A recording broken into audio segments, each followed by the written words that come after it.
Welcome, everyone, to the latest episode of the Project Liberal podcast. My name is Josh Eakle. I'm the president and co founder of Project Liberal, joined today, as is custom, I guess, Shawn from our steering committee. It's good seeing you again. I think you missed the last couple episodes, and I'm glad to have you back. Hi. It's great. And today we have a special guest, Armin Navabi, who is the founder of the Atheist Republic, champion of secularism, religious freedom, and liberalism. Armin, thank you for taking the time to chat with us. Thank you so much. It's an honor. Thank you for inviting me. Yeah, no, absolutely. So today we wanted to have a broad conversation about a couple different things. First of all, I wanted to learn a little bit more about your personal journey, your journey to secularism, and your kind of pursuit of religious freedom. I wanted to talk a little bit about the new atheist movement, mainly because both me and several people in our audience have kind of a background in that movement, and that movement has evolved and transformed over the past several decades. And I think it's got an adjacency to liberalism, secularism, this kind of pursuit of religious freedom. And so we want to talk about that. And then we also just wanted to talk about liberalism and secularism broadly, how it's applied to society, the dynamics between religion and culture, and some of the stuff that's happening in the United States. So that's the goal from my end. I was hoping that I could maybe just kick it off to introduce you to our audience by asking you just a broad question about your personal journey, what brought you to liberalism, and kind of what got you involved in this movement to begin with. Yeah, so I'll try to make it as quick as possible. I was born in Iran. I was raised in, Islamic society. Part of my education was to be a Muslim in school, follow Islam, learn about Islam, abide by Islamic rules and stuff. And it didn't make sense to me. There were some things from early on that was an issue with me, and I don't know how much you want to get into that. I had a problem of, I didn't know any atheists. I didn't know anybody that had an issue with Islam. But even since elementary school, even before elementary school, actually, I had there was some stuff that was confusing, especially the concept of hell was very confusing to me because the idea of people being tortured for thousands and thousands of years for not believing in God or not doing certain things was bizarre to me, and I could not understand why other people did not think about this. I remember crying about it when I was before elementary school even. Um, I, I I remember being told by my aunt that I shouldn't be upset about it because only rapists and murderers and really horrible people go to hell.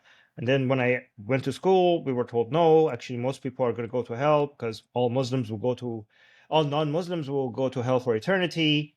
And even Muslims will go to hell for thousands of years because of the sins that they have committed. And then after that, they go to heaven. And again, I looked at my parents. My parents didn't pray, they didn't fast, they didn't go to a mosque unless somebody died or somebody was getting married. So my parents were supposed to go to hell. And then I remember actually burning my own skin, trying to see how much it hurts to be burned. I still have the marking right here. Wow. And then when I did that, I tried to imagine that all over my body, and then try to imagine that for 5 minutes, for 10 minutes, for a year. And then I couldn't understand why people around me wasn't like trying to, why this was not the focus of their attention. Like if I told any of you that, I don't know, 5 guys are going to come beat the crap out of you for an hour in 1 year from now, unless you do these things on this list, I'm pretty sure you guys will spend the rest in 1 year from now. You guys are going to spend the rest of this year making sure you get everything on that fucking list, right? So, by the way, can I swear? I didn't ask you that. Absolutely. Do your Yeah, thing. okay. So I couldn't understand why people around me, like, they weren't worried. Like, they called themselves Muslims, but they weren't trying to avoid this place that apparently exists. Most people around me believe that it exists. I mean, everybody around me believe they exist. And it seemed to me like it should be your priority to avoid going to this place. Everyone's priority should be to avoid going to this place. So when I was, in Iran, we are told that everybody is born pure. It's not like Christianity, right? So you're not born with an original sin. You're born pure with no sins, And for boys, you start sinning after age 15. For girls, you start sinning after age 9. But there is no sinning before 15 for boys. So I wondered, well, what happens if you die before 15? Well, you go to heaven because you didn't have any sins. So suicide is a sin in Islam. If you commit suicide, you go straight to hell and you stay there forever. However, nothing is a sin if you do it before age 15. So I put two and two together and I'm like, okay, what if I commit suicide before age 15? Then it wouldn't be a sin anymore because I did it as a child. And I could basically, I thought I found a loophole in the system, and I could make sure that I don't open the doors. Like there's no chance for me to go to hell if I just die before 15. Right, And I from like a cold sort of utilitarian calculation, the objectively correct action if you're younger than 15 and you believe those premises would be to definitely commit suicide as soon as possible, right? Because what yes, could be the best outcome for you would be to get to heaven and stay there forever as soon as possible. yeah, not just as soon as possible. I just want to make, for me, the heaven wasn't that big of a deal to me. I just wanted to make sure I don't go to hell, Right. right? I asked my religion teacher why I wouldn't just kill myself to make sure that I have no potential for sin and I won't go to hell. And my religion teacher told me that, well, because you will go to the most lowest part of heaven. So, like, heaven has seven parts apparently. The best part is for martyrs. That's where Muhammad is. And people who go to heaven just because they died as children will go to the most lowest part of heaven. And I was like, this guy's an idiot. I don't care if I go to the lowest part of heaven. I'll take a parking lot if for as long as I just don't go to hell. And also, how greedy do you have to be for you to gamble getting a higher part of heaven, but and also opening the chance of going to hell for eternity? Like, I don't like that. Doesn't, like, it's an obvious choice for me not to gamble just because I want a higher part of heaven. So I jumped out of the window from my school. I broke my back without actually cutting my spine, which I got lucky. I broke both my legs. I broke my left arm. I was in a wheelchair for 7 months. I missed 1 year of school. And the only reason why I didn't try it again, I had surgeries on my left ankle. But the only reason why I didn't try it again is because what I saw it did to my parents. I saw my dad cry for the first time. I saw my mom collapse on the ground. And it was just so, I mean, as a child, that was a devastating thing to watch.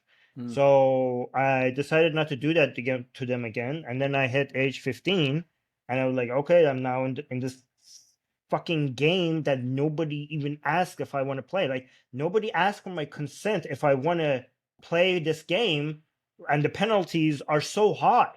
And by the way, Islam has an answer for that. They say they did ask you if you want to play this game, you just don't remember. You consented. They Hmm. actually, Islamic philosophy says that you consented to this at some point, which we don't remember apparently. Like you consented So to it with like a mind wipe attached to it or something like that, so you just don't remember after, that you did yes, it.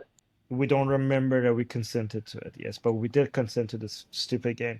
So yeah, I was like, you know what? I can do this. I can do this. What? How hard is it? Just pray your prayers, fast during Ramadan, and you should be good.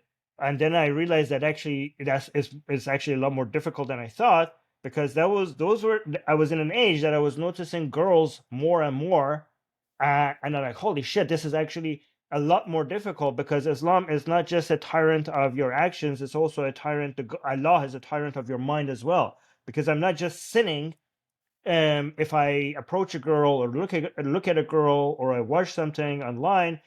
No, I am actually sinning even if I think about these things, if I actively think about these things. So I'm sinning all the time. And it's just, I felt disgusted, I felt ashamed, I felt unworthy, and all those horrible, traumatic stuff for a teenage boy going through puberty and all that shit. It's basically a mind fuck.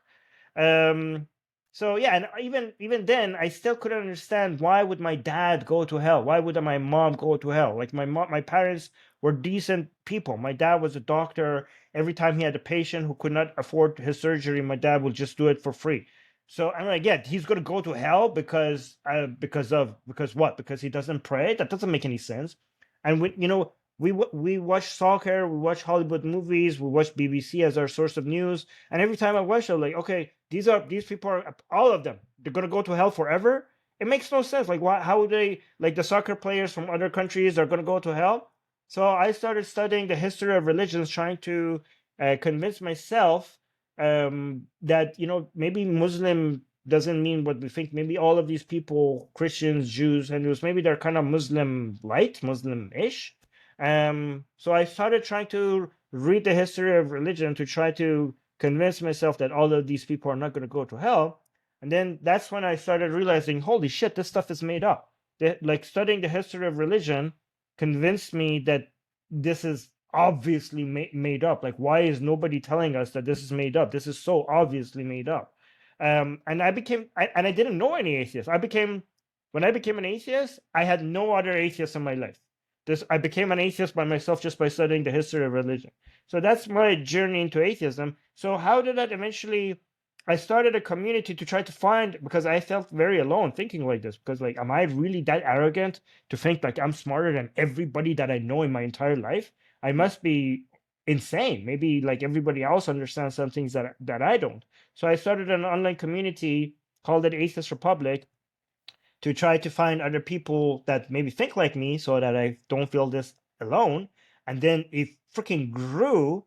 Up until recently, which Facebook banned us, it became the largest community of atheists in the world, Yep. with more than 2.5 million followers around the world. But then we got banned from Facebook, so now we're just on YouTube. Atheist Republic is on YouTube and on Instagram. But yeah, it just exploded when I started it, so it was amazing. It's Um, interesting how yeah. similar that journey is because I was the son of three generations of evangelical pastors. Obviously, coming from kind of a Christian evangelical deep South perspective, it was a very different story. But I can relate deeply to those kind of feelings of shame and frustration and trying to cope with that as a young person is incredibly difficult when you're thinking about what could come. Now, the thing I'm curious about is for me, I've made a journey personally, and I know many people in our audience consider themselves religious. Some of them are agnostic, right? So we've got a diverse audience. But I'm curious as to how you see the connection between your work to advocate for secularism, broadly speaking, and liberalism. Like what? Because I know you describe yourself right as a liberal in many ways. I'm curious as to like how you see those two things interconnected. So the way I progressed towards liberalism after that is because when I became an atheist, I was obsessed with this idea of freedom, right? Because I felt controlled. Um, I felt like this mind virus inside of that was planted inside of our brain to just be able to. Because the more I studied the history of religion, the more I understood this is it naturally grew for political purposes. Even I'm not talking about conspiracy theories where four men in a room decided to like design religion to control people. I'm talking about an evolutionary process of. I mean, sometimes it did happen like that, but most of the time it just grew Yeah, I organically. won't name the religion I But just thought of when you said that, but there's definitely one that immediately popped in my mind as a guy definitely just made that up. right. No, I mean, even other, yeah, it's true. But even other religions, that mainstream religions, at some point in their history, there are times that you could point like, okay, at this point, these people are actively like using this to do that specific political thing. There are examples of that, but most of it was like a Darwinian evolutionary process of the survival of the greatest meme, but with the utility of that meme being political or tribal or whatever. There were some advantage to it. It's not like a yeah, but so I understood, but I felt like it's like a parasite. It's like a parasite planted inside my mind to with the intention for that specific parasite for itself to grow rather than whatever it's in my personal self-interest, right? So I felt like this is like a chain that is being cut to be free. And again, as an atheist activist, I made the mistake that most activists do when they get started. I started having a reductionist, like I reduced all the world's problems into that one specific thing that I was Yeah. focusing on, Yeah. as Yeah. if like this is the everything, every fucking problem in the world is because of this one thing. Once you're a hammer, everything looks like a nail. But then soon I grew out of that phase and I just started noticing other things that are inhibiting our freedom. And then that's why I feel like a general, I just, you know, general um anti limitations. Basically, I looked at everything else in the world beyond religion that is inhibiting human freedom and potential for growth and prosperity. So I just saw I'm still an atheist activist because I still think religion is one of those things that stands in between us and maximum freedom. Again, I don't advocate for absolute freedom because obviously some limitations are required, and that's the art of liberalism, trying to find the balance, to find Yep. maximum freedom, not absolute freedom, but maximum freedom. And I still see religion as one of those things that stands between us and maximum freedom.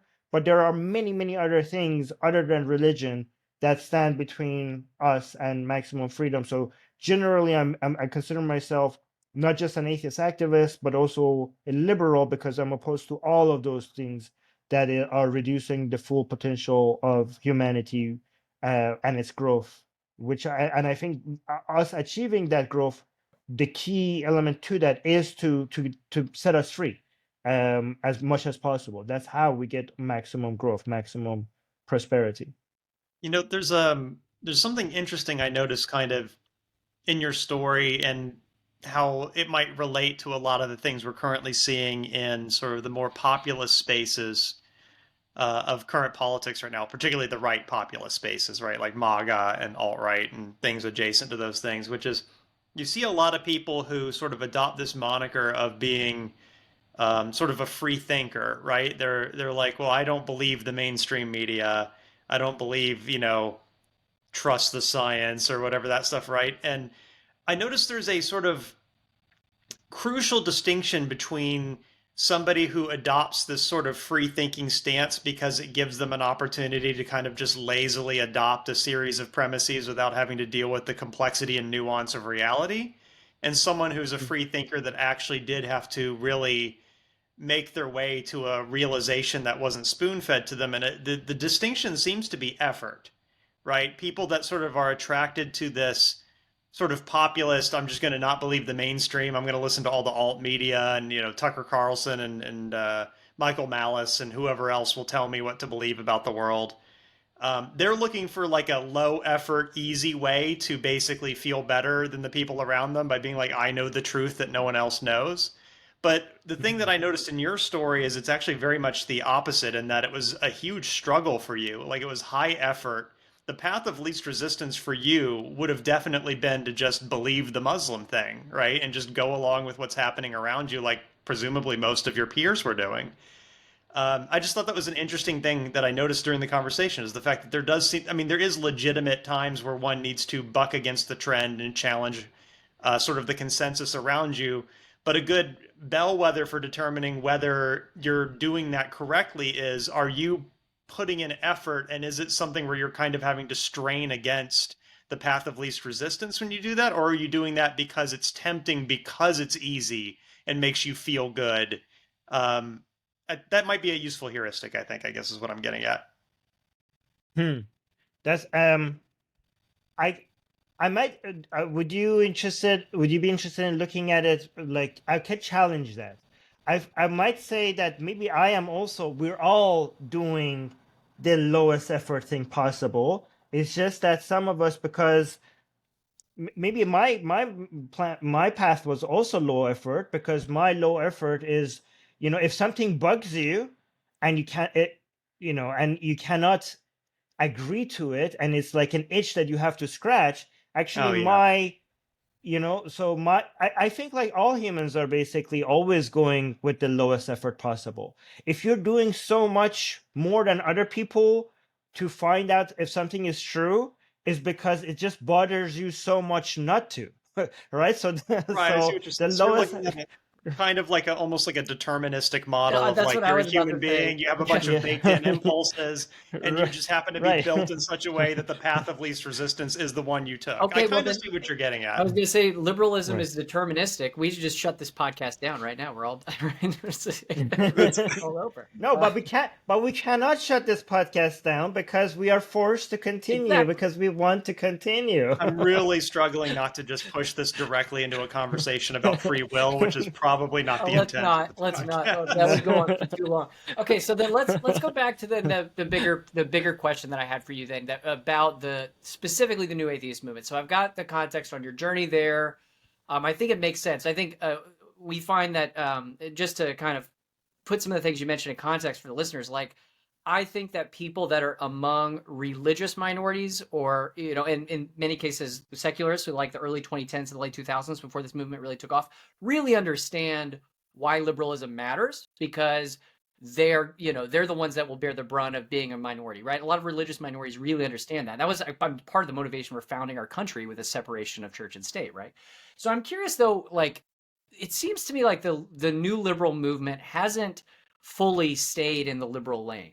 So when I first got involved in that movement or was aware of it, and I remember seeing Atheist Republic content in the early 2010s, right when it started taking off. Um, it seems like the movement is kind of schismed or fractured. It seems like some of the influencers that I was listening to back in that time are now very like they got involved and wrapped up in that anti-social justice movement, and it kind of sent them down a path towards right-wing liberalism, this kind of MAGA populist. We like to call it authoritarian movement. Some of them, like yourselves, kind of stuck with those core values of liberalism. I'm just curious as to like what's your thoughts on the broader trajectory of the movement and how it's fractured and how it's transformed over the last couple of years. I agree that we need to do a better job communicating the why liberalism works, and a lot of people are not championing liberalism as they should. And it seems like everybody that is the enemy of liberalism is doing a much better job marketing whatever they're working on. However, I I I think liberalism actually, unlike all these other movements, which they end up destroying themselves, because they don't work. Liberalism actually grows so well in opposition to its enemies. So liberalism, I mean, it needs champions, okay, but even without champions, it will still grow. Maybe not as fast as it should with champions, but it will still grow because it just works.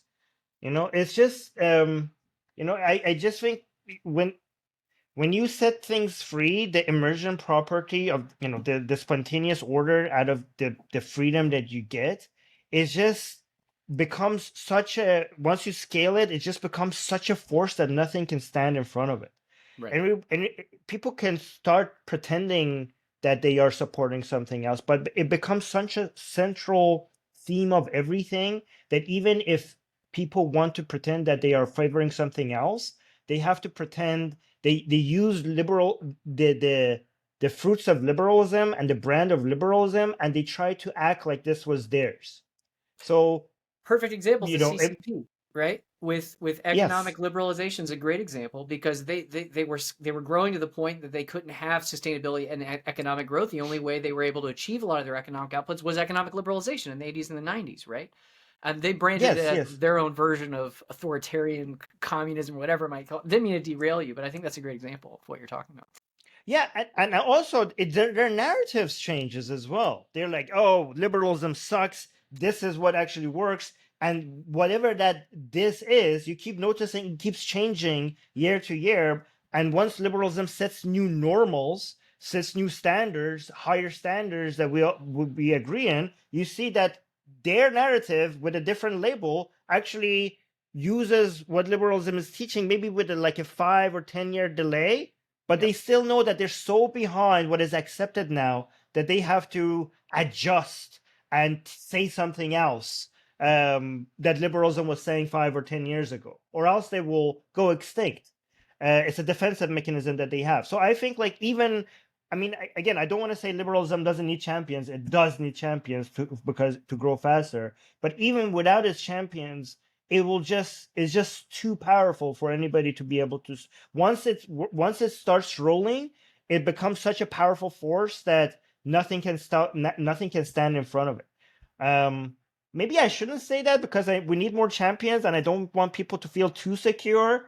Because if people feel too secure, then we're not going to get the champions that we need. But I don't know. I also don't want to lie to people. I think like we should be worried, but not too worried. Like we have grown so much. I mean, between the 19, I tell people, so liberalism, mostly people attribute that to the Age of Enlightenment, and the popularity of it grew ever since the French Revolution. But it grew and grew and grew among philosophers and many other people and activists. But between 1930s and 1950s, anybody that could look at the map would tell you that it's over. Liberalism is Yeah, it's like we're over. moving into the new communist era because communism was controlling like half the planet at one point. I mean, between the night, yeah. I mean, not just like the Empire of Japan and Oh yeah, the fascist communism and frontier, yeah. Nazism, communism, Japan's empire was basically controlling 90% of 85% of the freaking planet. So you wouldn't, any political analyst would not be called crazy. Would be, you would accept this analysis from them if they tell you that, yeah, liberalism seemed like this naive kumbaya dream of some philosophers at some point, and now reality is showing itself that the world doesn't work like that, that you need force, you need power. Force is basically what works in politics and stuff like that. But you see, liberalism came back with a vengeance and destroyed all of its enemies and crushed them. I mean, without much requirement for that much, championing. I mean, it just here's one reason why liberalism is so effective, and eventually it will crush all its enemies. It's not only that it works in culture and politics and management. It's also because it's just so good for business, and it makes money. You could act tough as much as you want, but at the end of the day, I, as a liberal, would be able to afford paying for so much more uh, weapons, and much more powerful weapons than you would ever be able to, because my economy works, because my economy is capitalism, Yep. and I will eventually be able to outspend you. So I'm going to destroy Right, you. and that's That's basically what happened in World War II, right? It's just mainly the industrial might of the United States was just able to produce weapons at such a scale. I forget the exact context, but I remember reading some anecdote. I'm going to get this half wrong of some like German soldier or somebody talking about how like when he knew they were going to lose the war, and it was something like when he saw a look at like the rations that they were sending with the Americans, and the rations would have like little sweet cakes and stuff like that. Because he was like, well, if they can afford to do that for their military rations during a world war, like they're so far beyond us. There's just no way we're competing with that at that point. It, right, right. And here's another thing. Okay, so what we have the narrative world, and we have the objective world. And humans, most of the time they spend living in the narrative world. The objective world is a world made out of bricks that are math and physics. The narrative world is a world made out of the bricks that are letters and words, right? And most animals live in the objective worlds. Humans spend most of the time living in the narrative world. So within the narrative world, liberalism's enemies will be able to do all sorts of propaganda and like whatever, and try to sell us Mhm. a world that maybe doesn't exist. But as much as it's true that we spend most of our time in the narrative world is anchored in the objective world. So at the end of the day, you might be able to spin off like create a fantasy world for us that doesn't exist. But if your fridge is empty, there's no, at some point, if my fridge is full and your fridge is empty, it's really hard for you to spin that into a way. Yes. I mean, I know some people have, like, for example, I know Islam is very successful. If you're living in Gaza and bombs being thrown down on you and your children are dying, Islam is successful at telling you that this is actually really great. Marxism is good. This is worth the cost. So some people are very effective at making the narrative world like completely divorced from the objective world, but it's very, very difficult to do that. I mean, no amount of marketing will be able to, or like philosophizing or podcast or YouTube or whatever will be able to show the difference between the two sides of the Berlin Wall. Like, people do not need to be political philosophers or educated or analysts for at some point to realize, like, I prefer to live on the other side of that fucking wall. Like, Right. I don't need to be that smart to realize that. And that's why liberalism eventually wins. No matter how you think, oh, people are not nuanced, people are not educated, at some point you're going to find yourself at the wrong side of the Berlin Wall, and you're going to want to be on the other side. And that's why liberalism will eventually win. That's actually very powerful context, and it's absolutely correct, and it speaks to what I think a lot of people in our political space are thinking right now with the election of Donald Trump just last week. Yeah, there's a lot of pessimism right now. Yeah, well, and there's a lot of people that are basically saying, let him do what he wants. If he achieves the economic agenda, which, by the way, I mean, he's the first mainstream illiberal, really a liberal, politician that's been elected. I mean, we've had liberalism as effectively the background noise of our politics. There have been policy disagreements, but we've had a broad-based commitment to our institutions and free trade and things like that for my entire life, and for most adults' entire life. The consequences of his economic agenda at the very minimum, which is economically illiberal and economically populist, will absolutely cause people to be more poor and cause people to see prices go up and jobs to be lost. And that's basically the case is, let them deliver on this economic populist agenda, because when confronted with reality, they're going to look, it's going to speak volumes for the liberal case.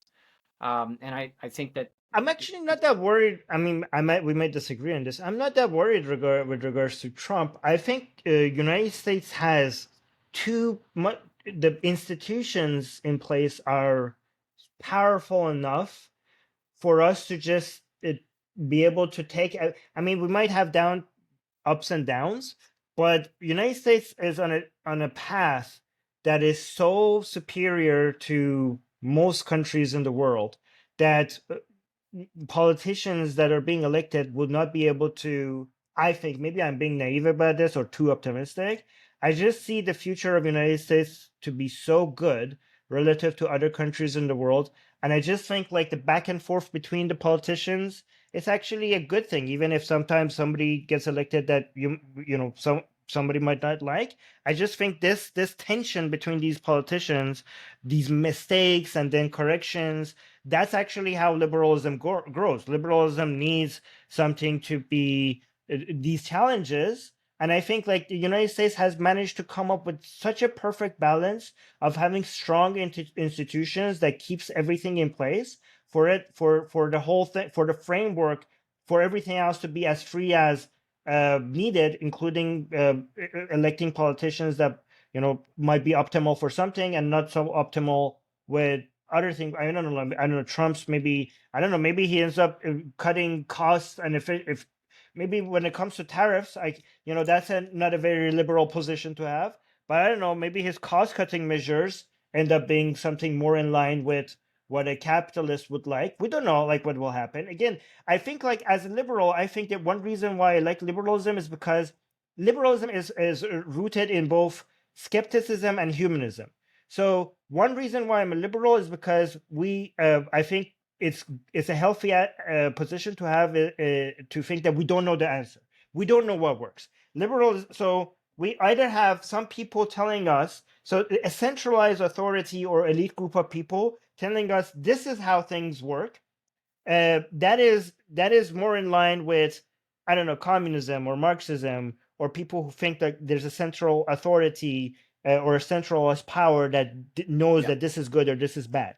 I think liberalism is more rooted in skepticism, understanding that no elite, no educated group of people is going to be able to decide that this is just like within the market or within the economy. Nobody could decide that this is the right supply or this is the right price. But in politics also, we don't know what works. So it's just better to let it just protect the framework and let it all compete. The competition, the Darwinian competition, is what gets us the best answer. So sometimes within this competition, you get Trump, and Trump might have certain things that end up being good, might have some certain things that end up being bad, but we can't know that. We have to let the process of this it's the competition that we have to embrace. I think that's what liberalism brings us, the competition. I think the main thing that we need to, this is why we are not for absolute freedom, because the limitation that we support as liberals is whatever protects the framework, then the nation state, the rule of law, and the nation state, and border integrity. And also, I think like being concerned with mass illegal immigration and mass migration is also an important part of protecting the framework. So, other than protecting the framework, everything else should just be let for the wisdom of the crowd. And again, I don't want us to, I think as liberals, we shouldn't have this top down view of the crowd, the people who are beneath us who don't understand liberalism. I think liberalism is actually understanding that there's three layers to this. You have the average citizen who might not have that much, who's busy doing other things, who cannot spend time understanding the nuance of we shouldn't expect the person to be advanced in understanding politics and society and everything. They're supposed to live. And then we have other people who might be educated, who might be spending their time reading politics, understanding these things. They might be on average higher than the average citizen. But I think what is above both of these is the wisdom of the crowd, even though it's, so a lot of people think democracy doesn't work because an average citizen seems not to be very intelligent.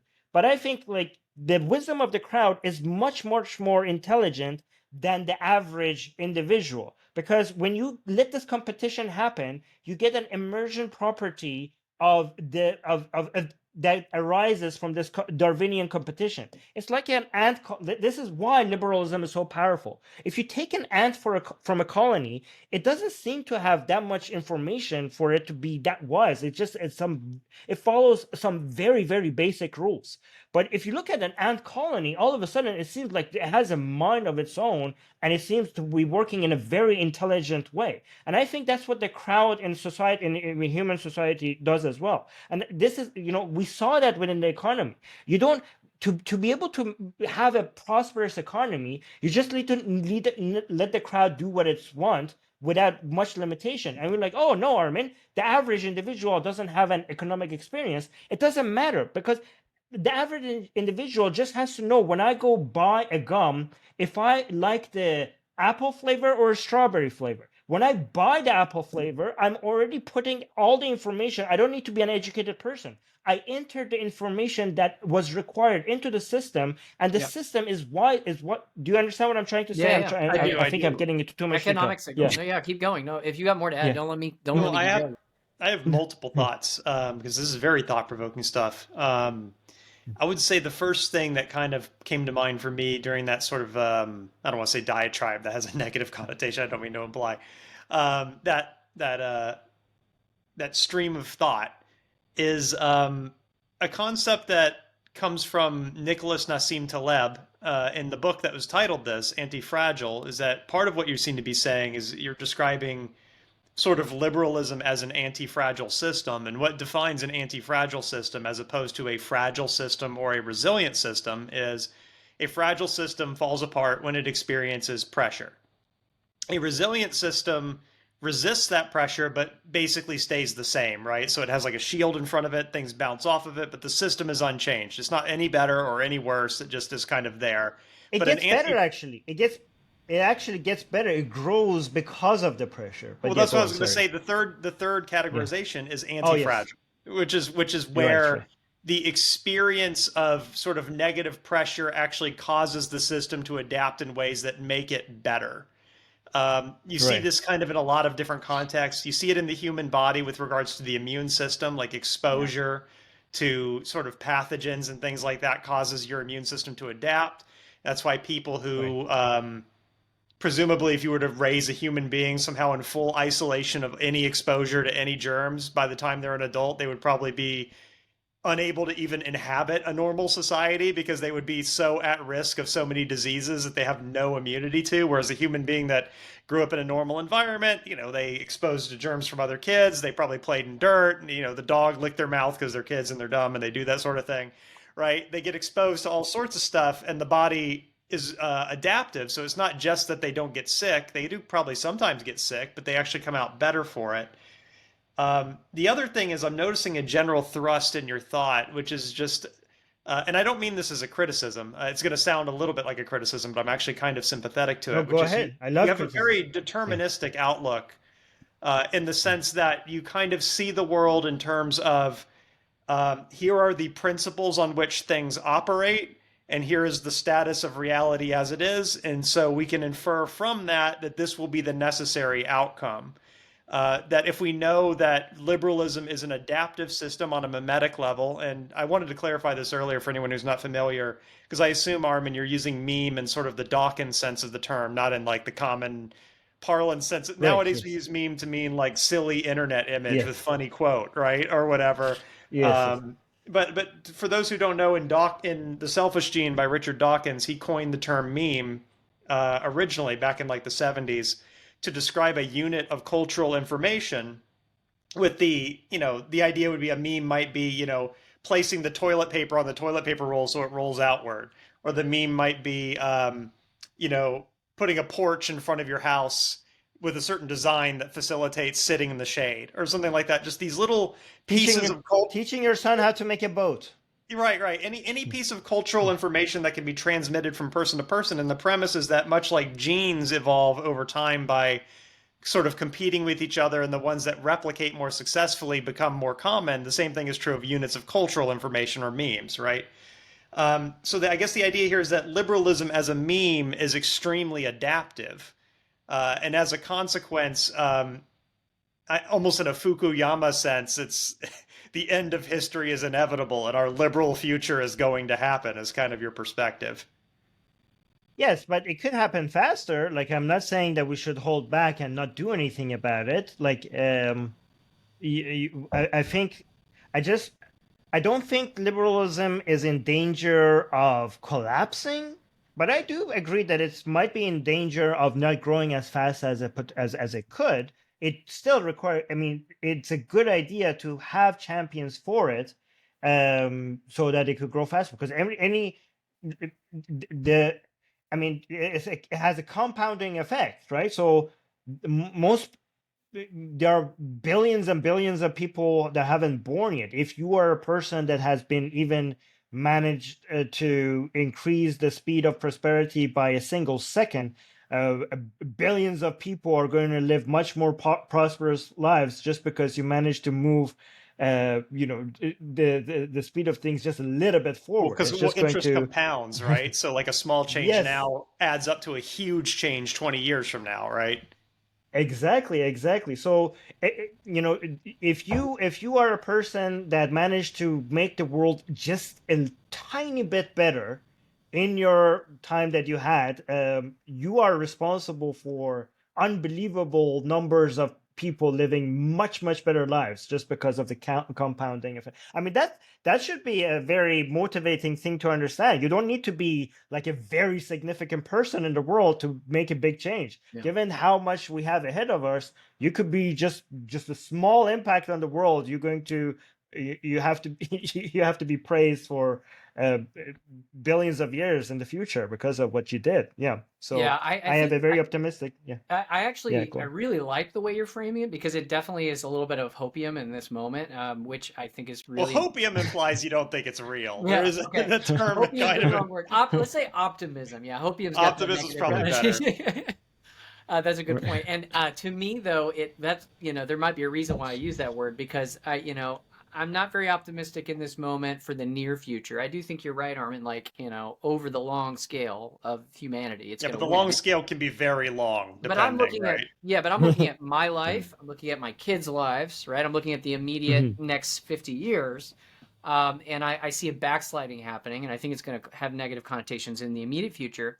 And then I think there's this dynamic in American society, like we've not lived in a world where we have the ability to destroy all of humanity in seconds with, say, nuclear weapons or bioweapons, which are now possible. And so the concern that I have is not only, I don't want to see the immediate economic impact to my kids. I do agree that actually the consequences of negative economic impacts from economic populism are likely going to result in a backlash. And so that's what I'm hoping for. But I also go, like having somebody who's lawless at the head of the executive branch, which job is to enforce laws, and somebody who's incompetent, which it seems like there's many incompetent people that he's putting in his administration, could cause national security risks. And then when you have a situation where people are, I mean, if there's a nuclear exchange, that's the worst case. But I mean, even if it's just a global conflict and there's war, I mean that in many times of serious violence and chaos, you see a backsliding further towards authoritarianism as a reaction. So near future, I mean, I hope you're right. I guess I'm hoping that the institutions hold. If they don't, then we're going to be in for a lifetime of backsliding, right? So tell me, like, what do you think is going to happen to the institutions? I'm not that worried at all with regards to Trump. Maybe I mean I might regret saying this in a couple of years, and you prove ends up being correct.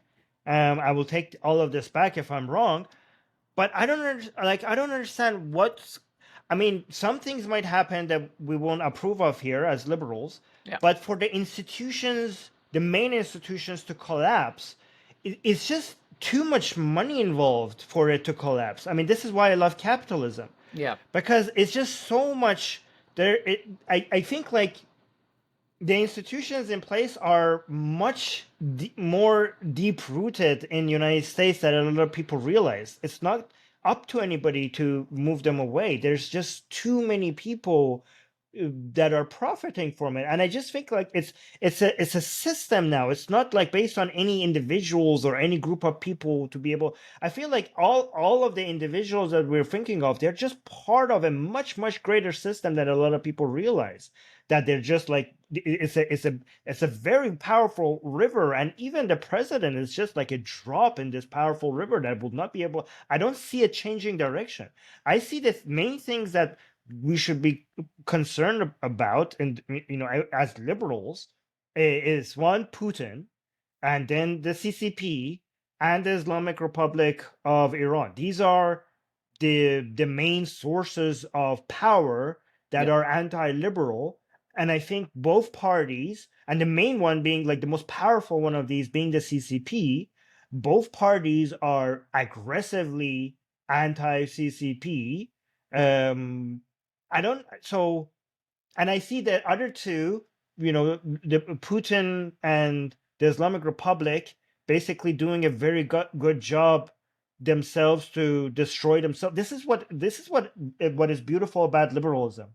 The enemies of liberalism tend to have self-destructing habits, self-destroying habits, that they just seem to be wanting to be insisting on taking themselves out, and not maybe in the short term, but eventually in the long term.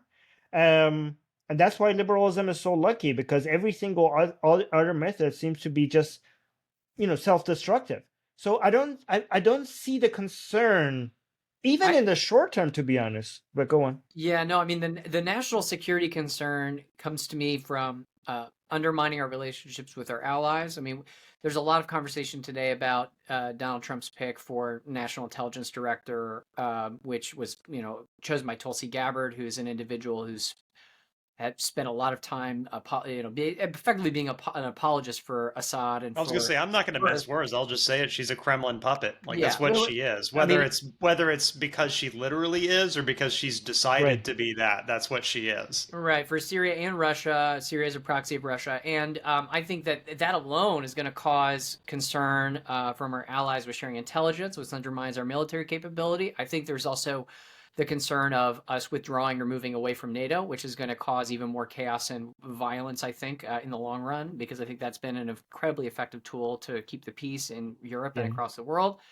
And I'm looking at just all these short-term things that could happen as a result of this. And then again, there's just this broad incompetence. It's like a clown car of cabinet appointments that are going to make it very hard for the United States to respond in a meaningful way to some sort of it could be to an ally being threatened, or it could be something like NATO Article 5 and how we might respond to an attack on either directly our sovereignty or one of the NATO allies. I don't know. I can't tell you what will happen, but I do know that these people are very incompetent. I do know that our allies have deep concerns about them, and I think that it will embolden authoritarian leaders. And then to your point about the CCP, it seems to me like Trump's only motivation is things that can benefit his bottom line. So, I mean, Trump ran in 2016 railing against TikTok as like a Chinese propaganda app in the United States. And And we all then, made fun of how he said China because he said China so much because yeah, every other word was about how bad China is. but then he met with the executives of TikTok or the CEO of TikTok and completely 180'd on that whole thing. He And now hates he's like, every country until he meets the dictator, and then he thinks that's the greatest guy he's ever met. That right. seems to be the general pattern. And so I see that causing immediate national short-term security issues for the next 4 years. And then I also see Trump as a lawless figure. I mean, his actions after January 6th, between his loss of the election and January 6th, with specifically the fake elector scheme that he put together, shows he has no regard for the limitations on his power, and he's willing to put stress on the system in any place he can to try to see what he can get away with. So the constitutional limitations need to hold. But now he's surrounded. He's got a Republican majority in the House, Republican majority in the Senate, Republican Supreme Court. I don't know what kind of precedent we're going to set and what that short-term impact is going to be. I don't think it's going to be full-on collapse, but I mean, like, if we get into a military conflict, it could be nuclear exchange at the worst end. It could be something like, a war, another war, on the ground war where the United States is sending troops. I mean, we already know, look, we're facing the reverberations of our invasion of Iraq and Afghanistan as a country. It's part of the reason why we have Trump now. And we've been facing that for 20 years. The impact of that has been crazy. So I think you're right. Long term, it's going to win, but there are a lot of short term concerns that cause me a lot of doomers. So let me talk about those things because they're very interesting. I mean, I'm just trying to say the other side. I mean, it might make, for people not to stress. It might be a good idea to. So yes, here's the thing: when it comes to liberalism and the system that it puts in place, I want systems that politicians, even if politicians only care about the bottom line, it doesn't matter because the system in place means that for you to get to what you want, you have to work within the system that puts you in this direction, right? So yeah, politicians might come in place that would make the U.S. military not as strong as it should be, but I really think the dent that will make is so small compared to the might of the U.S. military. U.S. military will still be able to win every single war that comes at it, no matter, like, I think, like, even if Trump makes the U.S. military weaker, if it's at 1,000 right now, I don't know, maybe it would be at 990 or something like that. It will still be the most powerful, entity with godlike powers. Look, every other military in the world looks like a tiny little ant compared to it. And also, I am very pro NATO. Very pro NATO. In fact, I wish we had more NATOs, especially in the Pacific. I wish Japan, South Korea, Australia, Vietnam, Philippines, and United States made like a an NATO of APAC themselves. version of NATO. Yeah. I'm Yes. I wish we had more of that around the world. But again, and again, if I was the president, I would be supporting NATO 110%. But again, we don't know. Maybe this will make Europe stronger. Maybe we don't know. Again, maybe Europe needs to stop maybe one reason why United States doesn't have any other military even close to it to be able to rely on as an ally is because everybody is just too reliant on the U.S. military. Maybe we need some opportunity for other countries to Europe is just a American project. The entire reason why Europe is better than other places is because they're just riding on the back of the U.S. military and U.S. capitalism and the success of the U.S. Maybe a little bit of a distance. Again, this is not something I would do. If I was a president, I would be supporting our allies 110%. But again, that's because maybe we don't know what works best. Maybe this distance will give the opportunity. Europe is like a little child that the United States is carrying on its back, both when it comes to the economy and military. It's not growing up. It has an economy that is so much based on regulations and limitations and no opportunity for entrepreneurship, no opportunity. Like they're welfare states. Why is the United States growing so fast and U.S. is just falling behind? Maybe they need a little bit of a moment of realization that this does not work. Like they're lagging behind. Like the whole world is moving to the future and Europe is still insisting on micromanaging the entire everything like that. That we know that doesn't work, and everything that they have comes from the U.S. Maybe United States as the parent needs to actually remove those the wheels that you have on a what is those called? The What do you guys training wheel call Training on that? the wheels. bike. Yeah, yeah. Training wheels. Maybe this is the moment that the training wheels are coming off, and Europe actually gets to come up with the realization that this is not the right way to move forward. Maybe Just this ends up being a imagining, good thing. I'm just Yeah. imagining some French guy listening to this getting very, very angry at you right now. Well, I mean, to be fair, I'm not an American. I'm a Canadian citizen, and this is true for me as well. In fact, for every non-American, you have had it very too good.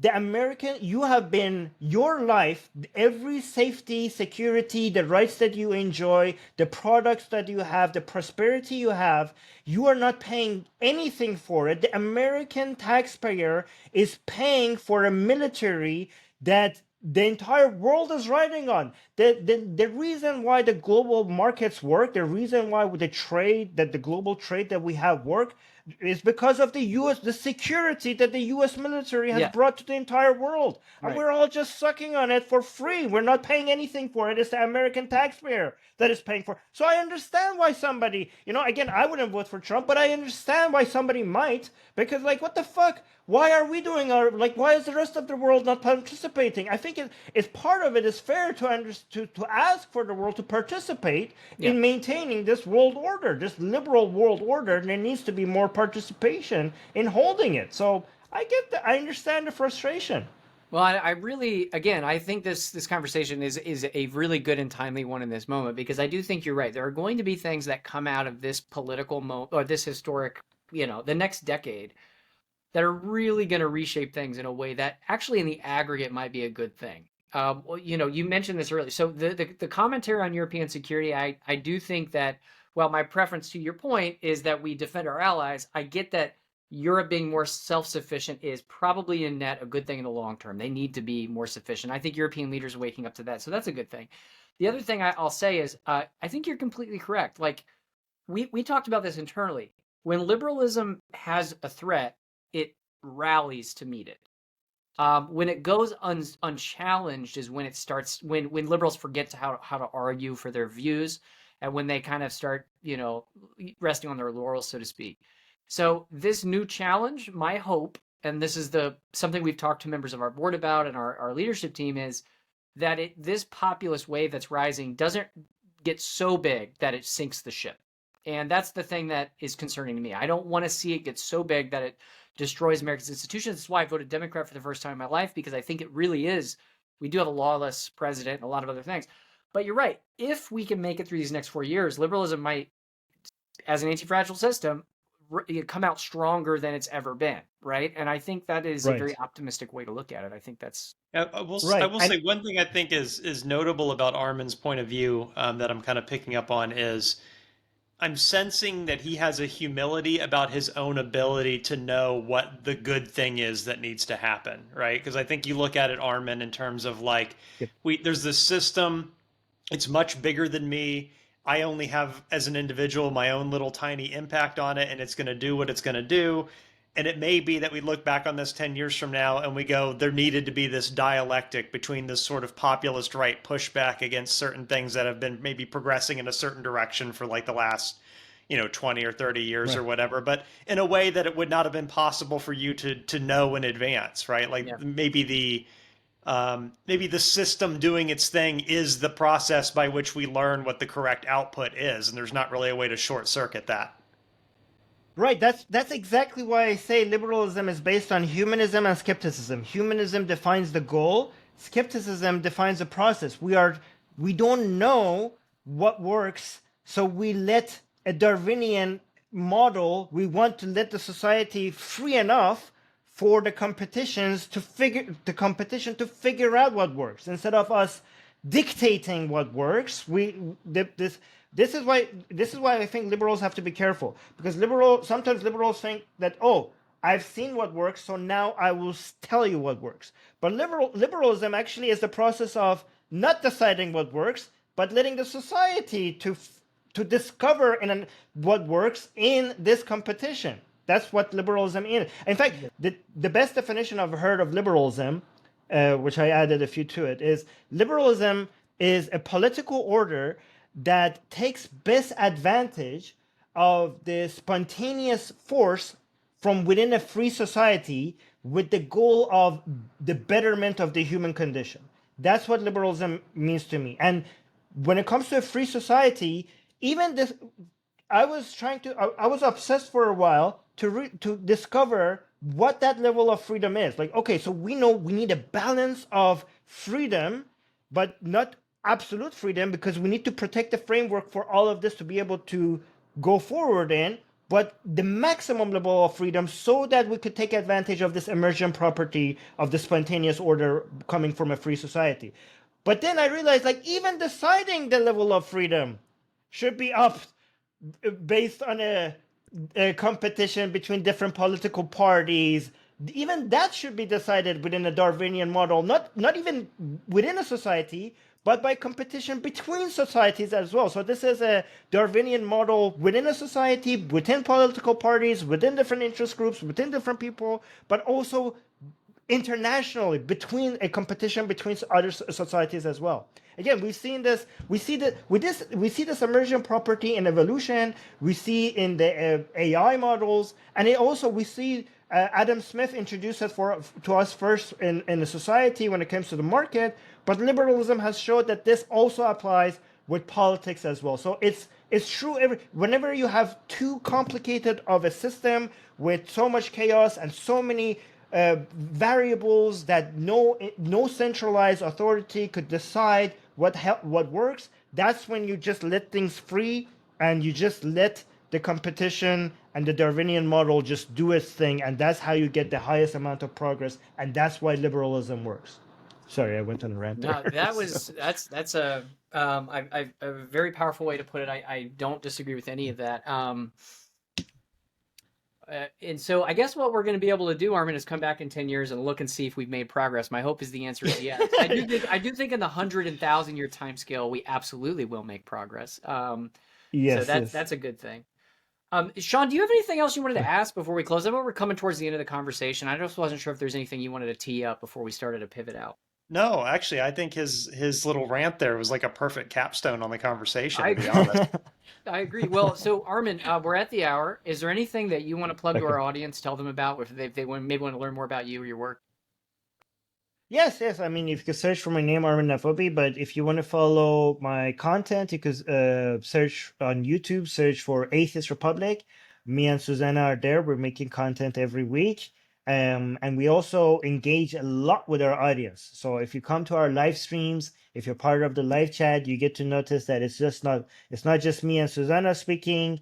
You are also engaged with us throughout the show. So it's a very fun atmosphere. We talk about everything. We're focusing mostly on when it comes to the enemies of liberalism. Right now, we're focusing a lot on Islam, wokeism. We have a history of fighting far right, mostly in India. We paid a heavy price for that because we used to have a lot of fans that really liked our anti-Islam narratives until we went after that in India as well. But also So we are spending a lot. It turns out they just liked it when it sounded like you were defending their particular sort of reactionary Yeah. religious belief. And then when you turned it on them, they got upset. Yeah. Yes, exactly. We're spending a lot of time defending Israel right now. I'm a proud Zionist as well, so that's a huge part of our channel, defending. Yeah. So yeah, and also the rise of Islam in Europe is a major concern for us, and we focus on that a lot on our channel. So yeah, Islam, wokeism, Israel, Islam in Europe, and all of the other stuff that we mentioned here today. That's mostly what we focus on. Basically, we go after the enemies of liberalism. We also have a Persian channel. So the way we look at it, we have an English channel and a Persian channel. Our Persian channel is called Jomhuriye Bi Khodayan, which means Atheist Republic in Persian. If you speak Persian, go there. And we feel like when it comes to liberalism, we're both on defensive and offensive. So we think like our English channel, is basically mostly has a target audience in Western and liberal country, and we're basically equipping our audience with the tools to defend liberalism in liberal countries. And our Persian channel is going to the home, the source of one of the anti-liberal governments, which is the Islamic Republic, with a very liberal uh, society, and we think that's a more of an offensive. Basically, we're going to where the enemy is trying to target the world liberal order, and they have been very clear that they are trying to destroy the entirety of the world liberal order. Their intention is on that. They went after the Pahlavis in 1979. Now they want to remove the world liberal order in the Middle East by destroying Israel. And the goal is to eventually come for the US. And basically, that's the final boss. That's their entire goal, to destroy the world liberal order. And we think Israel is standing in their way. So we're basically defending Israel and also standing very aggressively against the Islamic Republic. And a lot of Iranian people in Iran are supporting us. Most of our audience on the Persian channel, 80% of our audience is from inside Iran. And again, I want to remind people that Iran has the greatest divide between the people and the government. No country has the wider gap than the Iranian people. The difference between how illiberal the government is and how liberal the people are. Yeah, So I mean, that's what a it was, very they good. were If you want to, effectively living in a liberal democracy yeah. in many ways, just like in a lifetime, like less than a lifetime ago, right? So, I mean, couldn't imagine. Yes, around 40 years ago. Yeah. So actually, It's if you want to crazy to defend the look at world some liberal of like order, it's yeah, crazy to look yeah. at some of like the photographs and advertisements and stuff that used to come from that part of the world back when it was more liberal. And it's a good Yes. reminder that it really wasn't that long ago. No, it wasn't. And right now, it's even more liberal than then. Because they experience a liberal government. They are some of the most aggressive liberal people I've ever seen in my life. Some of the most freedom loving people. Like, I think like an average Iranian is actually more thirsty for freedom and secularism than the person that lives in a free secular country, because they know what it's like to lose freedom and lose their secularism. And again, supporting the Iranian people and supporting the Israeli people is some of the best ways to defend the world liberal order, because the Israeli people and the Iranian people are fighting the greatest enemies of the world liberal order, which is the Islamic Republic. And basically, if you want to defend this whole world system that is making everyone's life better, support Israel and support the Iranian people against the regime. Armin, I wish you luck. I know the work that you're doing is incredibly controversial, and I know you've like many other people online nowadays have faced uh, the fun outcomes of fighting for liberal values in this moment. So I want to say thanks for the work you're doing, and thanks for coming on and at least giving our audience kind of a more hopeful outlook. I think is I will say I'm feeling a little bit more hopeful about the situation in the United States after talking. So we really appreciate it. Oh, well, thank you. I Yeah. appreciate that. Thank you for having me. Thank you, guys. Absolutely. That's nice. So if you're interested in learning more about Project Liberal is a Yeah. cross-partisan coalition of people passionate about the free and open society, and we're seeking to advance liberal values against authoritarianism that is rising across the Western world. If you want to join, become a member, go to projectliberal.org/member. And within the next month, we'll have another diverse voice of a variety of different people from this growing coalition on. So feel free to subscribe to our YouTube channel. We appreciate that. Shawn, thanks again for joining me. Of course, And always. Armin, you have a wonderful afternoon. Appreciate it, guys. Thank you, guys.